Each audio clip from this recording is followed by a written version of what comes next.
Welcome back to my Dallas Cowboys blog. It's been a while since I posted a video update.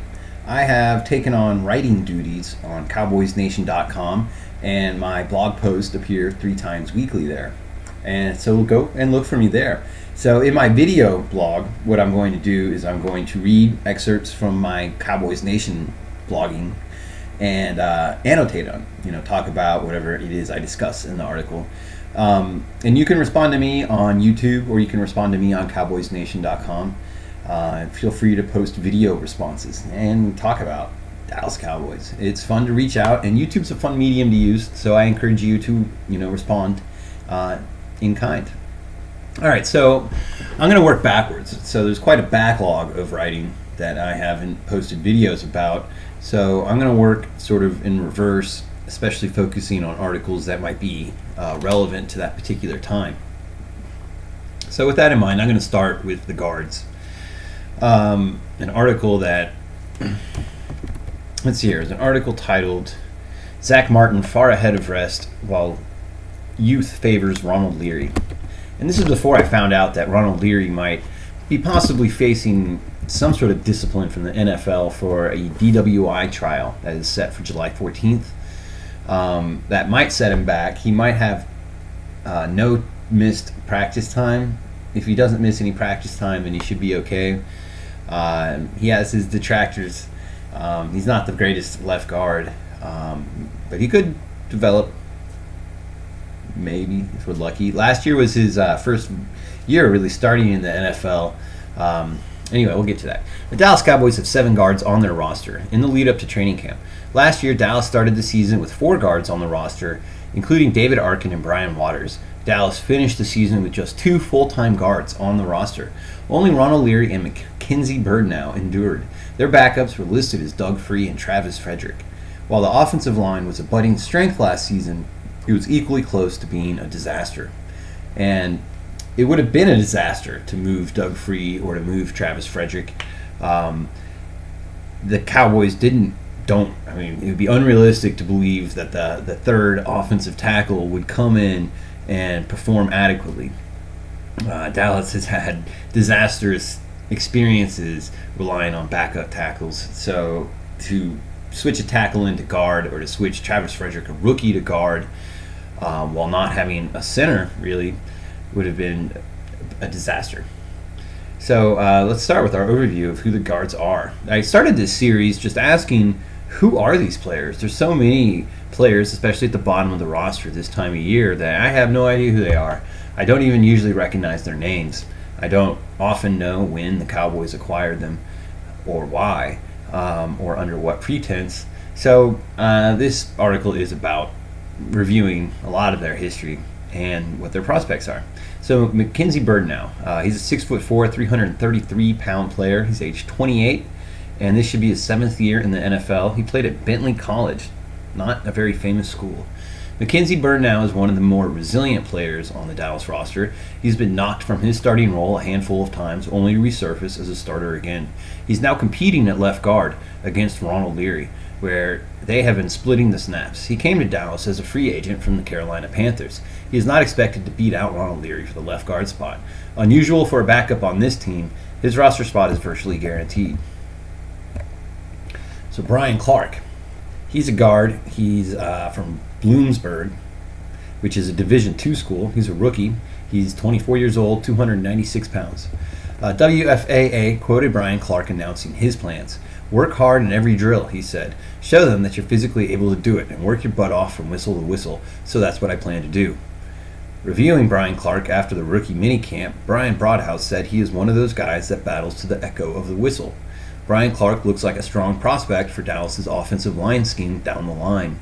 He finds defenders in the second level to block and has shown he can move defensive linemen when they are in front of him. He may also provide depth at center. His arrow points up, but he played in Division II and is most likely battling for the practice squad, and sometime with the coaches working on his footwork and functional strength. So Andre Kiritan, guard, he's 6'5", 343 pounds, 22 years of age, rookie from Cincinnati. Andre Kiritan used weight loss and gain to propel his career. At one point in college, he weighed 360 pounds, which he mostly shed down to 295 pounds in 2011. Now hitting the NFL in 2014, the Cowboys list him at 343 pounds, and hopefully that's muscle. He told NFLDraftBlitz.com, "To me, the game is mental more than anything. I watch film. I am a student of the game. I know what will happen before the defense can disguise it." That said, his deep love of knowledge produces an icing effect on his performance due to perfectionism. "I always felt like I needed to be perfect in order to get on the field. If I made a mistake, I will have it in the back of my mind. It affected me." He played soccer and basketball up until he entered college. He's proud of his speed and footwork. He told NFLDraftBlitz.com that everyone is his size at guard in the NFL, but he's got faster feet. That's not entirely true. At nearly 6'6" and comfortably carrying 340 pounds, he's bigger than most guards in the NFL, and he's literally the largest guard in Dallas. So, number 74, Tyrann Green, guard, 6'2", 316 pounds, age 28. This is his 5th year in the NFL, from Auburn. Tyrann Green was drafted by the San Diego Chargers in 2009, had a brief stop in New England last season, and is now in Dallas. Before Dallas began alternating Leary and Bernadeau with the first team at left guard, Green was playing with the second team at left guard.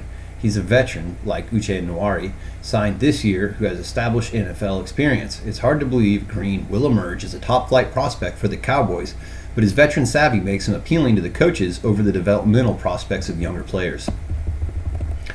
Ronald Leary, guard, 6'3", 318 pounds, 25, and 2 years experience in the NFL from Memphis.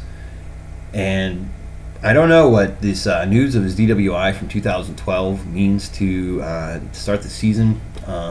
Some articles I've read have said that he should largely expect financial fines, but not to miss time, which helps the Cowboys.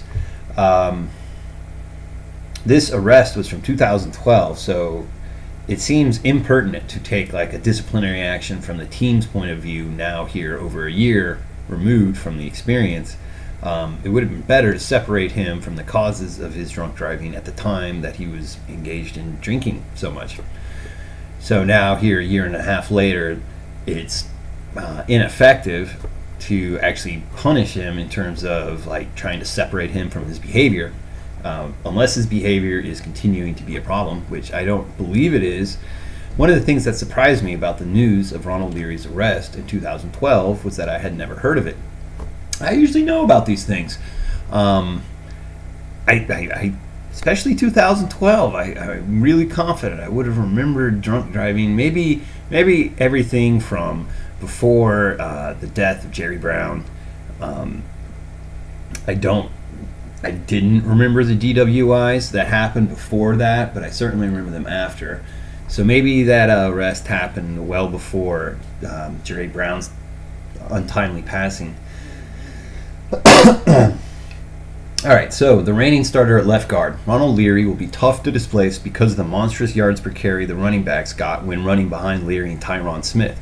He's going into his 3rd season in the NFL. Last year, Dallas benched Bernadeau to start Brian Waters rather than benching Leary, indicating that Leary is the favorite now. Leary is known for his power at the line of scrimmage, but is less effective in space, looking for linebackers to block. Leary is also younger than his rival, with more prospects to improve. One user in the forum on CowboysNation.com, Smart Thinking is the username. He said that Ronald Leary is basically being carried by Tyrann Smith, and that Tyrann Smith covers up for all of Ron Leary's massive shortcomings.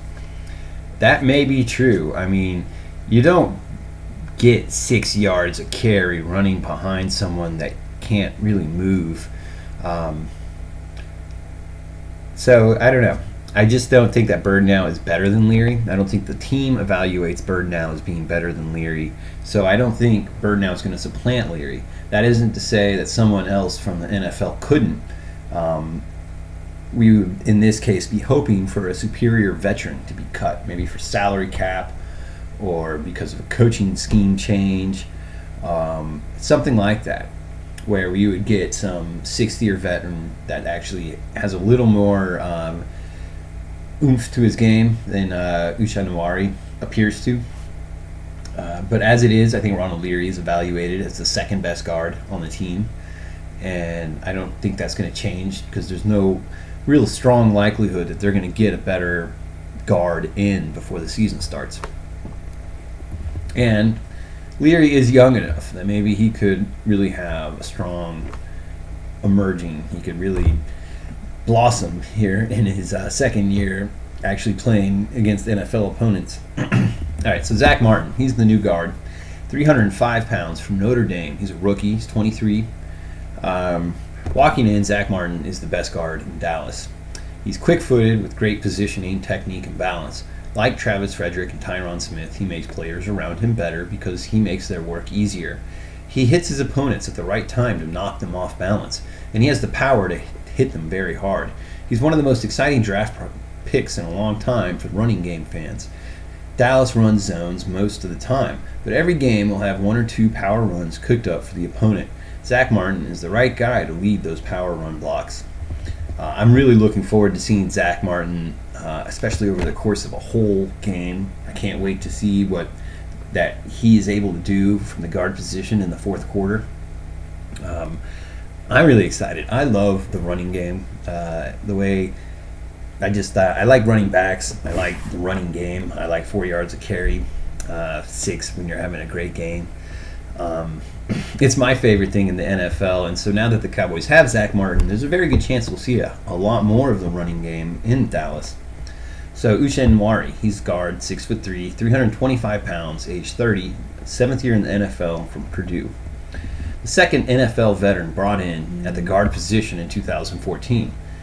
Pundits explained his signing as Dallas seeking mistake-free offensive line play late in preseason games.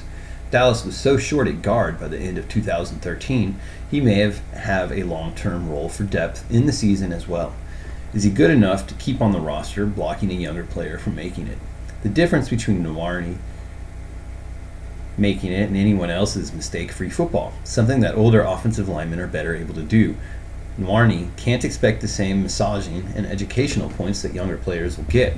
He's expected to provide competition at a veteran level right away. All right, so Ronald Patrick, guard, 6'1", 318 pounds, 22, rookie from South Carolina. Ronald Patrick is being tried at a variety of positions, including center. He's an underappreciated run blocker from South Carolina who started the last 2 years. He's shown he can move interior run defenders in college. He's a bit shorter than the Cowboys usually look for. He's coming to Dallas more NFL ready than last year's fourth guard David Arkin appeared to be. Ronald Patrick played for a very good run team in South Carolina who plays in the SEC. He faced off against SEC competition regularly. That's very different from the NFL. He's not an ideal player because he isn't the ideal height at 6'1". Cowboys usually go for like 6'4", bigger.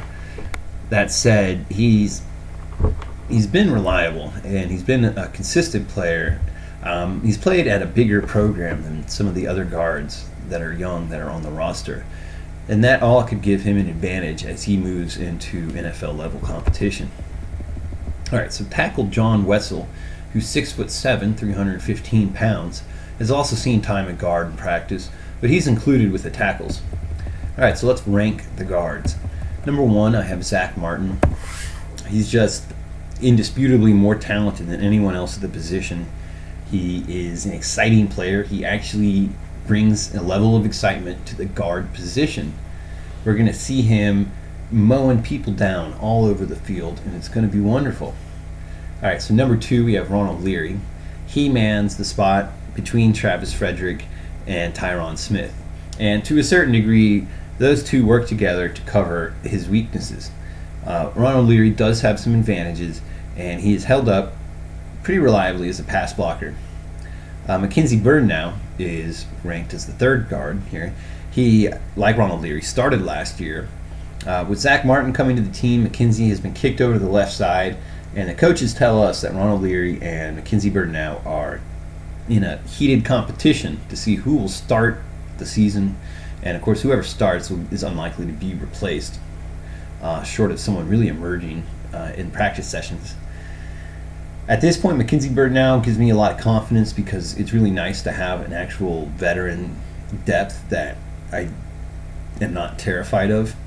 There's been depth issues in Dallas at a lot of positions, and at the guard position in 2014 as we approach training camp, I feel like there's good depth at guard. Of course, we're always one injury away from depth being the starter. So let's just knock on wood and hope that the position gets through training camp very well. All right, so after Mackenzy Bernadeau, I have Uche Nwarni. He's the guard from the Jaguars. He brings 6 years of NFL starts under his belt. He's been mixed. When he first got to the Jaguars, they were pretty reputable. They had a good offensive line, but that team crumbled. There was like a shooting. One of their guards got injured, and Uche Nwarni played for the Jaguars. I mean, you don't want to get too many players from mediocre teams on your team. But that said, he is reliable. He's given NFL starts. I think he can come to Dallas, pass block successfully, protect Tony Romo. He won't do anything special in the run game, but again, he'll protect Tony Romo, and that's the most valuable thing that these players can bring to their position. So after Uche Nwarni is Tyrann Green. I have him there because he is also an NFL veteran. He hasn't had much starting experience. He's ridden the bottom of the roster most of his career, as we addressed previously.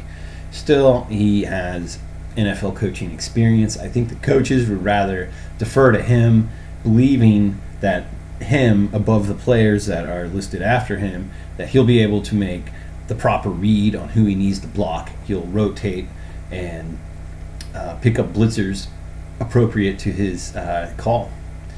So after Tyrann Green comes the rookies. Now, each of these guys is a undrafted free agent, so what we expect out of them is not very much. But that said, players emerge from undrafted free agency to start for the Dallas Cowboys all the time. It's an important part of talent acquisition. There's so many undrafted free agents that make the roster during training camp that from that pool, invariably some players emerge. Sometimes they're really exciting, like Tony Romo or even Miles Austin for a couple of years. And sometimes they really don't do anything of note. The vast majority of undrafted free agents don't enjoy very much success in the NFL. That said, we're always hoping the best, and I think some of these guys, each of these guys has some raw attributes that would make them successful. So after Tyrann Green, I have Andre Cureton. He's very large. He played at Cincinnati. I think he has the size that will give him an advantage that the next players don't have. Ronald Patrick, he's a little undersized, he's a little short, but he played for South Carolina. He's played against better defensive linemen. So he is not the last guard ranked. The last guard I have ranked is Brian Clark. Brian Clark's last because he played at a Division II school. He was a very good offensive lineman at that school. But I think that almost no matter what, he's going to need at least a year in the weight training room, working with the strength and conditioning coaches. Dallas gave the guard position a shot in the arm with the same stuff they used to give Deion Sanders when he was dehydrated. Dallas is in no way replacing Brian Waters, but from the top to the bottom, this list is a strength in 2014. It will be exciting to see how Dallas uses Zack Martin, especially in power runs and screen plays. Of the undrafted free agents, Andre Cureton has the most intriguing combination of size and speed, giving him an early advantage over the others. It won't take long when the pads come on to shuffle this list. Nwarni and Green need to play mistake-free to make the roster. If any of the undrafted free agents show they can hang with NFL competition, they'll be fast-tracked to the final 53-man roster. All right, so that wraps up my talk about the guards. If you have any thoughts about the guards, post them in the comments below or respond with the video. And I'll talk to y'all later.